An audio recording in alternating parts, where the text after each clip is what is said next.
I was 3 months into my self-improvement journey, and I felt as though I was head and shoulders above the rest. When I was walking down the streets, I was like a king riding on his high horse among peasants. That's how I felt. Because hey, I had been meditating for 10 minutes earlier in the morning. I had been to the gym. I had gotten some deep work done. And believe me, I've been working towards my business goals. So where's the competition? Who's gonna compete with me? I thought that that little bit of work that I'd done over that 3-month span had put me in a place above the average. That I had become a person that could now judge the others. That deserved more respect than the others. Because hey, when I was looking at people, they were doing stupid stuff like drinking, going out and sleeping around a lot. And I felt superior in almost every way possible. And I felt as though it was deserved. That it is justified. That I, who are clearly working towards my future, get to look down on the others. However, I quickly got taken down on earth. Because I realized as I was talking to other people that they don't treat me differently now than 3 months ago. They don't view me as a person who's better than them. Because, truthfully, I wasn't. The only thing I had that they didn't have was a clear plan for my future. But hey, I've been going to the gym for a while. I was looking around at university and lecture hall. Almost every guy in there had been going to the gym consistently. You could see the shoulders, the tight shirts. It was evident that I was not the only one who was improving myself. And that's a common misconception, that if we are on self-improvement, then we are clearly improving ourselves while all others are not. But hey, it's in human nature to want to become better, to want to improve oneself. So to expect everyone else to just, do nothing is just completely wrong. Because even though they may not be the most intentional with what books they read or read any books at all, they all do something that's gonna take them further, or at least with a plan that, hey, this is gonna improve my life. If it so is studying or buying more expensive clothes, putting in extra hours in the gym, everyone's doing something. And I was a little shocked when I realized this, and honestly scared, because I thought it was gonna be easier to stand out among the other people, among the average, the peasants, the poor.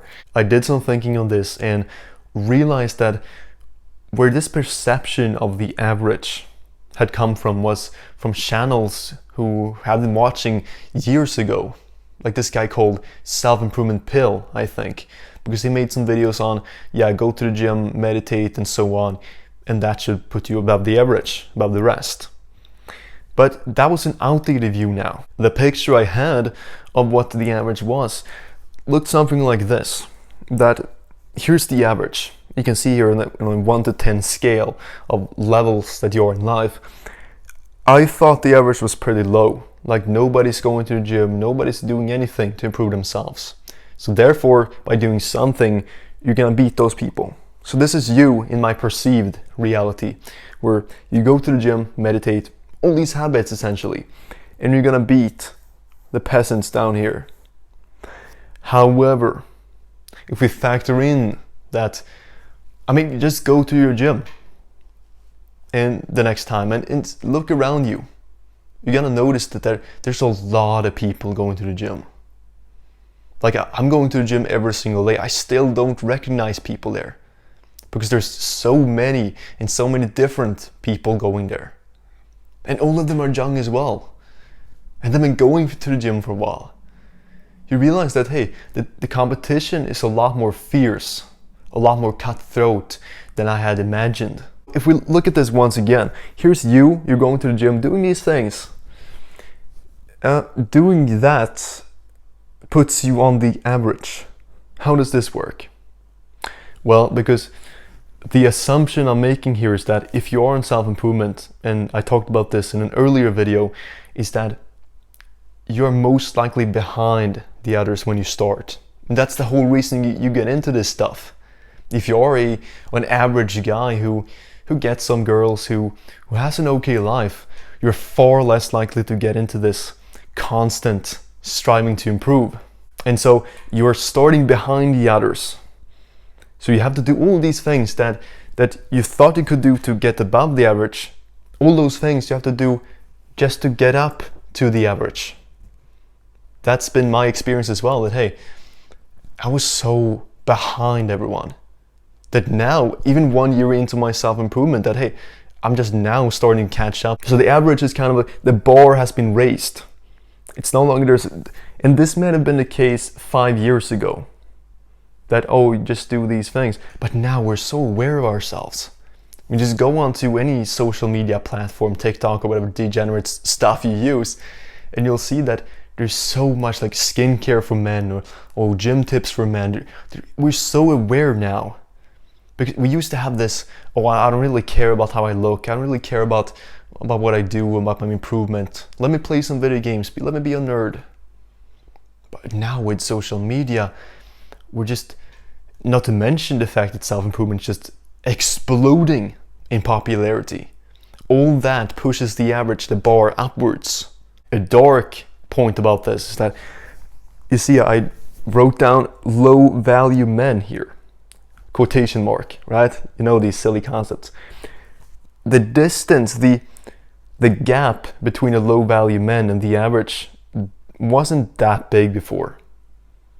The distinction between them wasn't that huge, and you could always see a friend group with, oh, there's this one nerd, right?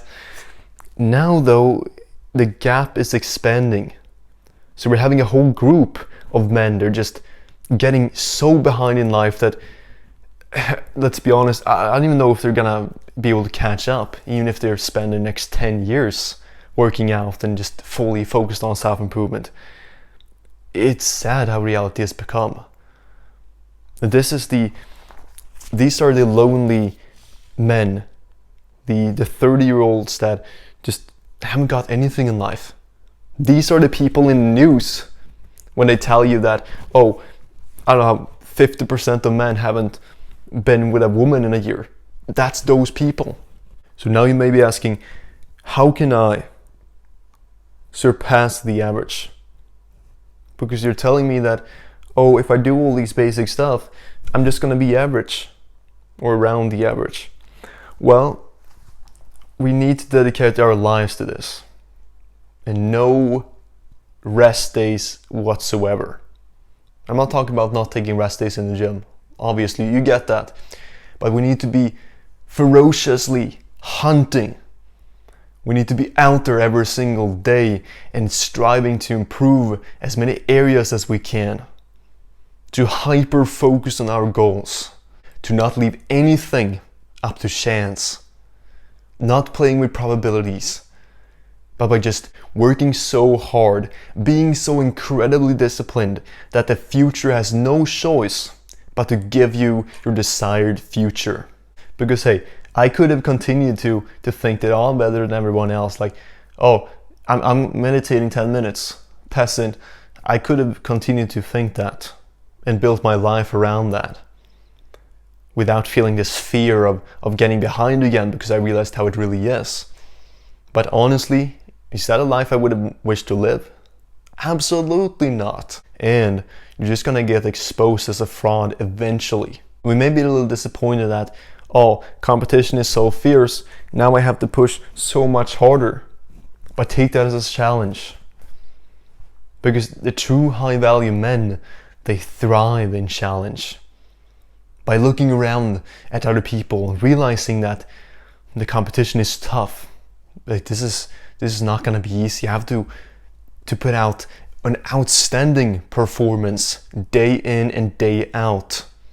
That's what creates this high value, this ultra giga Chad that you want to become. You were always gonna have to be the best anyway. Now you just gotta have to beat more people. Beating more people, more challenge, more fun. That's the mindset to have. The same point can be made within the self-improvement space, that the average has been pushed up, which naturally occurs when a lot more people join in and try to improve themselves.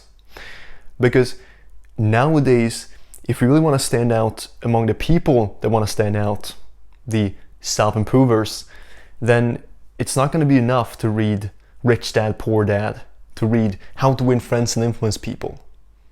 Like, those books are great. Don't get me wrong, and everyone should read them. But it's not going to get you anywhere special anymore.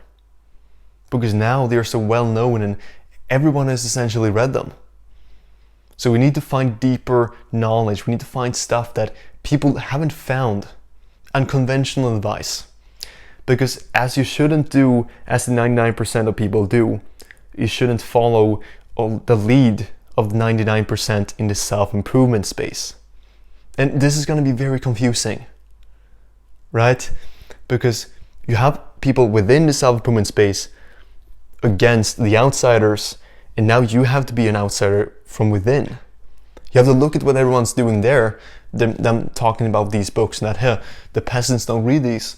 You have to look at those people and think, they read this book, I need to read this book, and I need to read another book on the same topic that they don't know about. I need to differentiate myself. Differentiation in general is just what this is about. You need to stand out. Because if you don't, somebody else is gonna earn your money. Somebody else is gonna take your future wife. Thanks to realizing this, I have certainly become a lot more aware of what I need to do to get to the place where I know I can get to. Differentiating ourselves, finding that edge is of utmost importance. And if you wish to join me in my pursuit of that, click that subscribe button and like this video. And with that, I'm leaving you.